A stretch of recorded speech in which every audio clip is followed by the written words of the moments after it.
ഹസ്ബുനല്ലാഹു നിഅമൽ വകീൽ നിഅമൽ മൗലാ വനിഅമൻ നസീർ. ഈ ദിക്റ് പറഞ്ഞിട്ടായി ആയിഷ പിടിച്ചു നിന്നത്.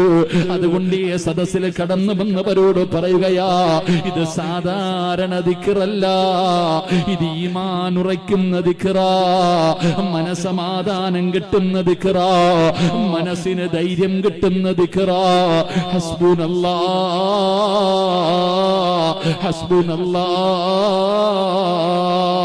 അതുകൊണ്ട് തവക്കൽതു അലല്ലാഹ് നാവിന്റെ തുമ്പിലേക്ക് കടന്നു വരട്ടെ. എപ്പോഴും പറയണേ, ഏത് കാര്യത്തിലും പറയണേ. കിട്ടുന്ന രണ്ടാമത്തെ പ്രതിഫലം എന്താ? നിനക്കല്ല മതിയടാ ചെറുപ്പക്കാരാ. എത്ര വലിയ പ്രയാസം വന്നാൽ എന്റെ റബ്ബെന്നെ കൈവിടൂല, എന്റെ റബ്ബെന്നെ കൈവിടൂല.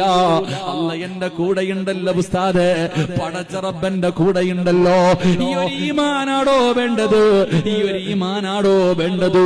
അതുകൊണ്ട് അല്ലാഹുവിന്റെ പരിശുദ്ധമായ ഖുർആൻ എവിടെന്ന് പറയുകയാ.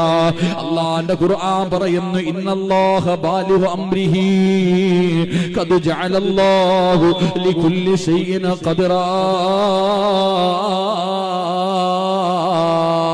അല്ലാഹുവിന്റെ വിശുദ്ധമായ ഖുർആൻ എവിടെന്ന് പറയുകയാ. അല്ലാഹുവിന് മതിയാവുകയാണ്, പടച്ച റബ്ബിന് മതിയാവുകയാണ്. അതുകൊണ്ട് ഈ സദസ്സിലിരിക്കുന്നവരോട് പറയുകയാ, ഏത് പ്രയാസത്തിലും നിങ്ങളെ റബ്ബ് കൈവിടൂല. നമ്മുടെ ഈമാൻ ഉറക്കണമല്ലോ. അല്ലാഹുവേ, ഞങ്ങളുടെ ഈമാൻ ഉറപ്പിച്ചു തരണേ അല്ലാ,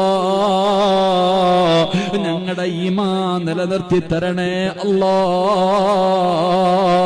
പടച്ചവനെ, ഈ ലോകത്ത് നിന്ന് യാത്ര പറയുന്ന സമയം അതാ ഇബ്ലീസ് ഞങ്ങളുടെ ഈമാനെ തട്ടിപ്പറിക്കാൻ വരുന്ന രംഗത്ത് ഷഹാദത്ത് കലിമ ഉറക്കെ പറഞ്ഞുകൊണ്ട് സ്വർഗത്തിന്റെ ചിത്രം കണ്ട് മരിക്കുന്ന മുത്തഖീങ്ങളിൽ ഞങ്ങളെ പെടുത്തണേ അല്ലാ. 10-40ഓളം വിദ്യാർത്ഥികൾ പഠിക്കുന്ന സ്ഥാപനമാ. അല്ലാഹുവേ, ഹാഫിളീങ്ങൾ ഒരുപാട് പേരുണ്ട്. സംഘാടകർ ബക്കറ്റുമായിട്ട് നിങ്ങളുടെ മുന്നിലേക്ക് കടന്നു വരികയാ. അല്ലാഹുവേ, പോക്കറ്റിന്റെ അകത്ത് കൈ